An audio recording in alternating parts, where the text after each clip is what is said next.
Código de Processo Penal. Paramos na seção 2 dos elementos e dos efeitos da sentença, artigo 489.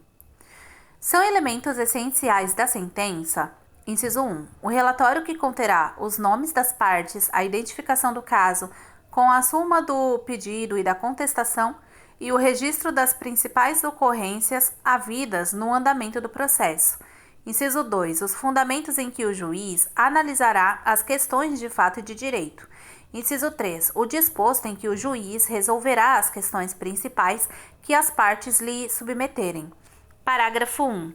Não se considera fundamentada qualquer decisão judicial, seja ela interlocutória, sentença ou acórdão que, inciso 1, se limitar à indicação, à reprodução ou à paráfrase de ato normativo, sem explicar a sua relação com a causa ou a questão decidida.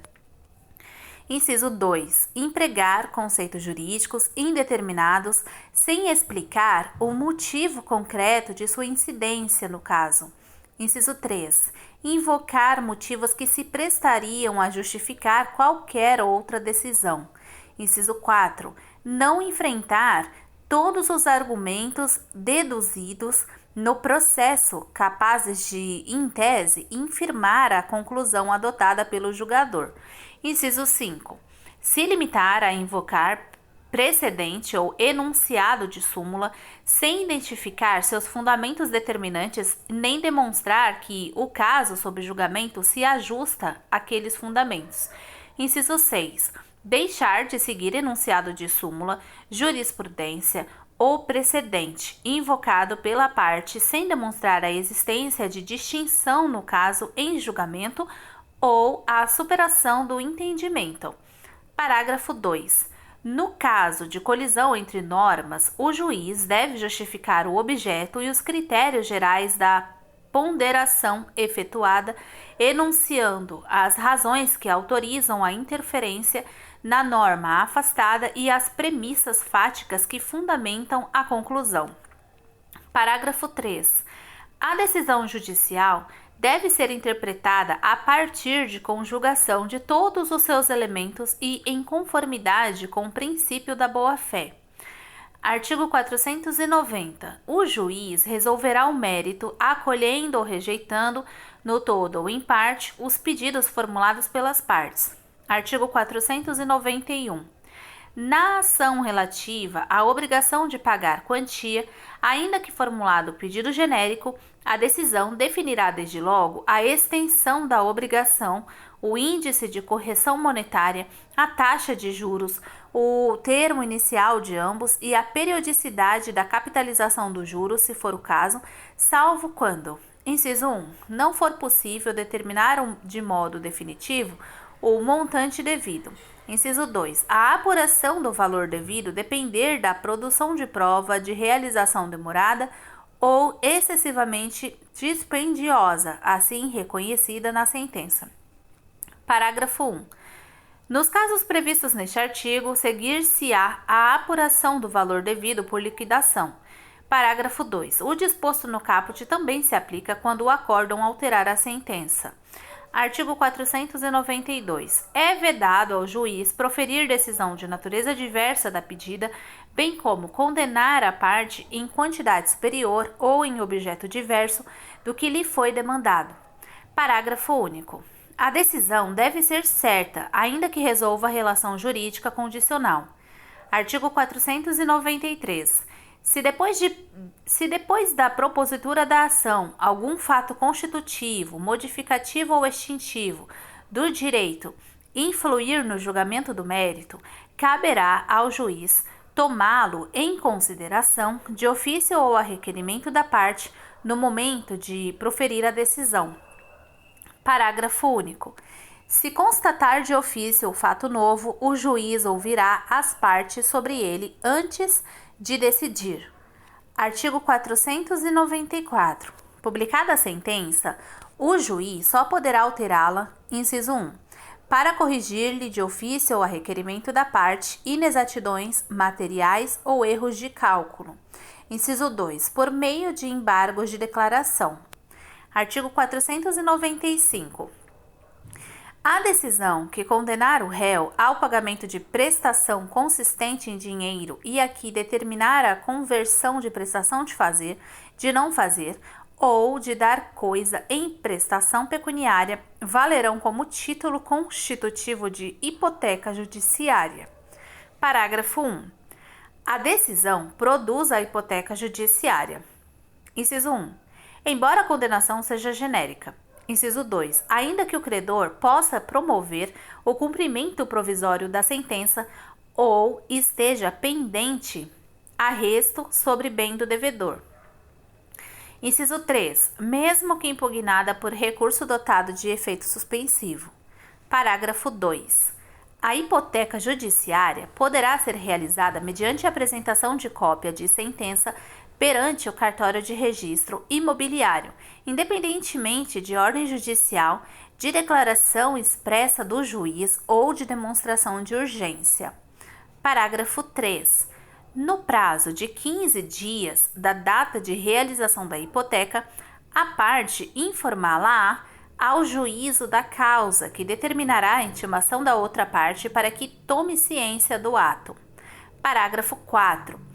A hipoteca judiciária, uma vez constituída, implicará para o credor hipotecário o direito de preferência quanto ao pagamento em relação a outros credores, observada a prioridade no registro.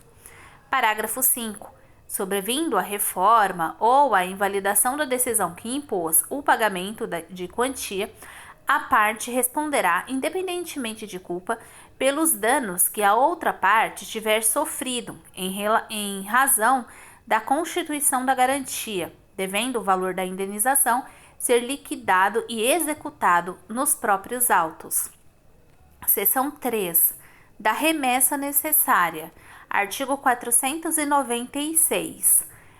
Está sujeita ao duplo grau de jurisdição, não produzindo efeito, senão depois de confirmada pelo tribunal a sentença. Inciso 1. Proferida contra a União, os Estados, o Distrito Federal, os municípios e suas respectivas autarquias e fundações de direito público. Inciso 2. Que julgar procedentes no todo ou em parte os embargos à execução fiscal. Parágrafo 1. Nos casos previstos neste artigo, não interposta a apelação no prazo legal, o juiz ordenará a remessa dos autos ao tribunal e, se não o fizer, o presidente do respectivo tribunal avocá-los-á. Parágrafo 2. Em qualquer dos casos referidos no parágrafo 1, o tribunal julgará a remessa necessária. Parágrafo 3. Não se aplica o disposto neste artigo quando a condenação ou o proveito econômico obtido na causa for de valor certo e líquido inferior a: inciso 1. 1.000 salários mínimos para a União e as respectivas autarquias e fundações de direito público. Inciso 2. 500 salários mínimos para os Estados, o Distrito Federal, as respectivas autarquias e fundações de direito público e os municípios que constituam capitais dos Estados. Inciso 3. 100 salários mínimos para todos os demais municípios e respectivas autarquias e fundações de direito público. Parágrafo 4. Também não se aplica o disposto neste artigo quando a sentença estiver fundada em: inciso 1. Súmula de Tribunal Superior. Inciso 2. Acórdão proferido pelo Supremo Tribunal Federal ou pelo Superior Tribunal de Justiça em julgamento de recursos repetitivos. Inciso 3. Entendimento firmado em incidente de resolução de demandas repetitivas ou de assunção de competência. Inciso 4. Entendimento coincidente com orientação vinculante firmada no âmbito administrativo do próprio ente público, consolidada em manifestação, parecer ou súmula administrativa. Seção 4. Do julgamento das ações relativas às prestações de fazer, de não fazer e de entregar coisa. Artigo 497. Na ação que tenha por objeto a prestação de fazer ou de não fazer, o juiz, se procedente o pedido, concederá a tutela específica ou determinará providências que assegurem a obtenção de tutela pelo resultado prático equivalente. Parágrafo único. Para a concessão da tutela específica destinada a inibir a prática, a reiteração ou a continuação de um ilícito ou a sua remoção, é irrelevante a demonstração da ocorrência de dano ou da existência de culpa ou dolo. Artigo 498. Na ação que tenha por objeto a entrega de coisa, o juiz, ao conceder a tutela específica, fixará o prazo para o cumprimento da obrigação. Parágrafo único. Tratando-se de entrega de coisa determinada pelo gênero e pela quantidade, o autor individualizá-la-á na petição inicial se lhe couber a escolha, ou se a escolha couber ao réu. Este a entregará individualizada no prazo fixado pelo juiz. Artigo 499. A obrigação somente será convertida em perdas e danos se o autor o requerer, ou se impossível a tutela específica ou a obtenção de tutela pelo resultado prático equivalente. Artigo 500. A indenização por perdas e danos dar-se-á sem prejuízo da multa fixada periodicamente para compelir o réu ao cumprimento específico da obrigação. Artigo 501. Na ação que tenha por objeto a emissão de declaração de vontade, a sentença que julgar procedente o pedido, uma vez transitada em julgado, produzirá todos os efeitos da declaração não emitida. Seção 5. Da coisa julgada. Artigo 502. Denomina-se coisa julgada material a autoridade que torna imutável e indiscutível a decisão de mérito não mais sujeita a recurso. Artigo 503. A decisão que julgar total ou parcialmente um mérito tem força de lei nos limites da questão principal expressamente decidida. Parágrafo 1. O disposto no caput aplica-se à resolução de questão prejudicial decidida expressa e incidentalmente no processo se, inciso 1, dessa resolução depender o julgamento do mérito. Inciso 2, o seu respeito tiver havido contraditório prévio e efetivo, não se aplicando no caso de revelia. Inciso 3, o juízo tiver competência em razão da matéria e da pessoa para resolvê-la como questão principal. Parágrafo 2. A hipótese do parágrafo 1 não se aplica se no processo houver restrições probatórias ou limitações à cognição que impeçam o aprofundamento da análise da questão prejudicial. Artigo 504. Não fazem coisa julgada, inciso 1, os motivos, ainda que importantes para determinar o alcance da parte dispositiva da sentença. Inciso 2. A verdade dos fatos estabelecida como fundamento da sentença. Artigo 505. Nenhum juiz decidirá novamente as questões já decididas relativas à mesma lide, salvo, inciso 1, se, tratando-se de relação jurídica de trato continuado, sobreveio modificação no estado de fato ou de direito, caso em que poderá a parte pedir a revisão do que foi estatuído na sentença. Inciso 2. Nos demais casos prescritos em lei. Artigo 506. A sentença faz coisa julgada às partes entre as quais é dada, não prejudicando terceiros. Artigo 507. É vedado à parte discutir no curso do processo as questões já decididas a cujo respeito se operou a preclusão. Artigo 508. Transitada em julgado, a decisão de mérito considerar-se-ão deduzidas a repelida e repelidas todas as alegações e as defesas que a parte poderia opor tanto ao acolhimento quanto à rejeição do pedido. Capítulo 14. Da liquidação de sentença. Artigo 509. Quando a sentença condenar ao pagamento de quantia ilíquida, proceder-se-á à sua liquidação a requerimento do credor ou do devedor. Inciso 1. por arbitramento, quando determinado pela sentença, convencionado pelas partes ou exigido pela natureza do objeto da liquidação. Inciso 2. Pelo procedimento comum, quando houver necessidade de alegar e provar fato novo. Parágrafo 1.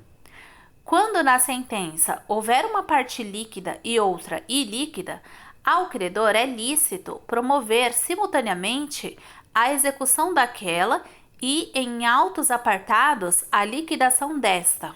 Parágrafo 2. Quando a apuração do valor depender apenas de cálculo aritmético, o credor poderá promover, desde logo, o cumprimento da sentença. Parágrafo 3. O Conselho Nacional de Justiça desenvolverá e colocará à disposição dos interessados programas de atualização financeira. Parágrafo 4. Na liquidação, é vedado discutir de novo a lide ou modificar a sentença que a julgou. Artigo 510. Na liquidação por arbitramento, o juiz intimará as partes para a apresentação de pareceres ou documentos elucidativos no prazo que fixar e, caso não possa decidir de plano, nomeará perito, observando-se no que couber o procedimento da prova pericial. Artigo 511. Na liquidação pelo procedimento comum, o juiz determinará a intimação do requerido na pessoa de seu advogado ou da sociedade de advogados a que estiver vinculado, para, querendo apresentar contestação no prazo de 15 dias, observando-se a seguir no que couber o disposto no livro 1 da parte especial deste Código. Artigo 512. A liquidação poderá ser realizada na pendência de recurso, processando-se em autos apartados no juízo de origem, cumprindo ao liquidante instruir o pedido com cópias das peças processuais pertinentes. Título 2. Do cumprimento da sentença. Capítulo 1. Disposições gerais. Artigo 513. O cumprimento da sentença será feito segundo as regras deste título, observando-se no que couber e, conforme a natureza da obrigação, o disposto no livro 2 da parte especial deste Código. Parágrafo 1. O cumprimento da sentença que reconhece o dever de pagar quantia, provisório ou definitivo, far-se-á a requerimento do exequente. Parágrafo 2. O devedor será intimado para cumprir a sentença. Inciso 1. Pelo Diário da Justiça, na pessoa de seu advogado constituído nos autos. Inciso 2. Por carta, com aviso de recebimento quando representado pela Defensoria Pública ou quando não tiver procurador constituído nos autos, ressalvada a hipótese do inciso 4. Inciso 3. Por meio eletrônico, quando no caso do parágrafo 1 do artigo 246 não tiver procurador constituído nos autos. Inciso 4. Por edital, quando citado na forma do artigo 256, tiver sido revel na fase de conhecimento. Parágrafo 3. Na hipótese do parágrafo 2, incisos 2 e 3, considera-se realizada a intimação quando o devedor houver mudado de endereço sem prévia comunicação ao juízo, observado o disposto no parágrafo único do artigo 274. Parágrafo 4. Se o requerimento a que alude o parágrafo 1 for formulado após 1 ano do trânsito em julgado da sentença, a intimação será feita na pessoa do devedor por meio de carta com aviso de recebimento, encaminhada ao endereço constante dos autos, observado o disposto no parágrafo único do artigo 274 e no parágrafo 3 deste artigo. Parágrafo 5.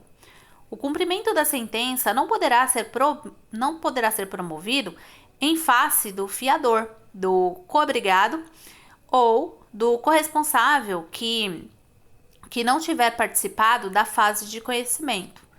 Artigo 514. Quando o juiz decidir relação jurídica sujeita a condição ou termo, o cumprimento da sentença dependerá de demonstração de que se realizou a condição ou de que ocorreu o termo. Artigo 515. São títulos executivos judiciais cujo cumprimento dar-se-á de acordo com os artigos previstos neste título. Inciso 1. as decisões proferidas no processo civil que reconheçam a exigibilidade de obrigação de pagar quantia, de fazer, de não fazer ou de entregar coisa. Inciso 2. A decisão homologatória de autocomposição judicial. Inciso 3. A decisão homologatória de autocomposição extrajudicial de qualquer natureza. Inciso 4. O formal e a certidão de partilha exclusivamente em relação ao inventariante, aos herdeiros e aos sucessores a título singular ou universal. Inciso 5. O crédito de auxiliar da justiça quando as custas, emolumentos ou honorários tiverem sido aprovados por decisão judicial. Inciso 6. A sentença penal condenatória transitada em julgado. Inciso 7. A sentença arbitral. Inciso 8. A sentença estrangeira homologada pelo Superior Tribunal de Justiça. Inciso 9. A decisão interlocutória estrangeira após a concessão do exequatur à carta rogatória pelo Superior Tribunal de Justiça. O inciso 10 foi vetado. Parágrafo 1. Nos casos dos incisos 6 a 9, o devedor será citado no juízo civil para o cumprimento da sentença ou para a liquidação no prazo de 15 dias. Parágrafo 2. A autocomposição judicial pode envolver sujeito estranho ao processo e versar sobre relação jurídica que não tenha sido deduzida em juízo. Artigo 516. O cumprimento da sentença efetuar-se-á perante: inciso 1. Os tribunais nas causas de sua competência originária. Inciso 2. O juízo que decidiu a causa no primeiro grau de jurisdição. Inciso 3. O juízo civil competente quando se tratar de sentença penal condenatória, de sentença arbitral, de sentença estrangeira ou de acórdão proferido pelo Tribunal Marítimo. Parágrafo único. Nas hipóteses dos incisos 2 e 3, o exequente poderá optar pelo juízo do atual domicílio do executado, pelo juízo do local onde se encontrem os bens sujeitos à execução ou pelo juízo do local onde deva ser executada a obrigação de fazer ou de não fazer, casos em que a remessa dos autos do processo será solicitada ao juízo de origem. Artigo 517. A decisão judicial transitada em julgado poderá ser levada a protesto nos termos da lei, depois de transcorrido o prazo para pagamento voluntário previsto no artigo 523. Parágrafo 1. Para efetivar o protesto, incumbe ao exequente apresentar certidão de teor da decisão. Parágrafo 2. A certidão de teor da decisão deverá ser fornecida no prazo de 3 dias e indicará o nome e a qualificação do exequente e do executado, o número do processo, o valor da dívida e a data de decurso do prazo para pagamento voluntário. Parágrafo 3. O executado que tiver proposto ação rescisória para impugnar a decisão exequenda pode requerer às suas expensas e sob sua responsabilidade a anotação da propositura da ação à margem do título protestado. Parágrafo 4. A requerimento do executado, o protesto será cancelado por determinação do juiz mediante ofício a ser expedido ao cartório no prazo de 3 dias, contado da data de protocolo do requerimento, desde que comprovada a satisfação integral da obrigação. Artigo 518. Todas as questões relativas à validade do procedimento de cumprimento da sentença e dos atos executivos subsequentes poderão ser arguidas pelo executado nos próprios autos, e nestes serão decididas pelo juiz. Artigo 519. Aplicam-se as disposições relativas ao cumprimento da sentença, provisório ou definitivo, e à liquidação no que couber, as decisões que concederem tutela provisória. Capítulo 2. Do cumprimento provisório da sentença que reconhece a exigibilidade de obrigação de pagar quantia certa. Artigo 520. O cumprimento provisório da sentença, impugnada por recurso desprovido de efeito suspensivo, será realizado da mesma forma que o cumprimento definitivo, sujeitando-se ao seguinte regime. Inciso 1. corre por iniciativa e responsabilidade do exequente, que se obriga, se a sentença for reformada, a reparar os danos que o executado haja sofrido. Inciso 2. Fica sem efeito, sobrevindo decisão que modifique ou anule a sentença, objeto da execução, restituindo-se as partes ao estado anterior e liquidando-se eventuais prejuízos nos mesmos autos. Inciso 3. Se a sentença objeto de cumprimento provisório for modificada ou anulada apenas em parte, somente nesta ficará sem efeito a execução. Inciso 4. O levantamento de depósito em dinheiro e a prática de atos que importem transferência de posse ou alienação de propriedade ou de outro direito real, ou dos quais possa resultar grave dano ao executado, dependem de caução suficiente e idônea, arbitrada de plano pelo juiz e prestada nos próprios autos. Parágrafo 1. No cumprimento provisório da sentença, o executado poderá apresentar impugnação, se quiser, nos termos do artigo 525. Parágrafo 2.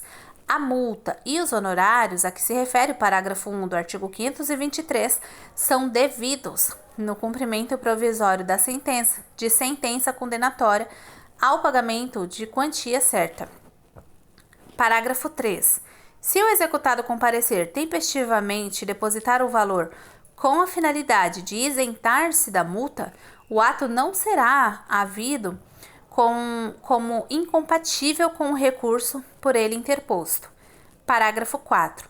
A restituição ao estado anterior a que se refere o inciso 2 não implica o desfazimento da transferência de posse ou da alienação de propriedade ou de outro direito real eventualmente já realizada, ressalvado sempre o direito à reparação dos prejuízos causados ao executado. Parágrafo 5. Ao cumprimento provisório de sentença que reconheça a obrigação de fazer, de não fazer ou dar coisa, aplica-se, no que couber, o disposto neste capítulo. Artigo 521. A caução prevista no inciso 4 do artigo 520 poderá ser dispensada nos casos em que, inciso 1, o crédito for de natureza alimentar, independentemente de sua origem. Inciso 2, o credor demonstrar situação de necessidade. Inciso 3, pender o agravo do artigo 1042.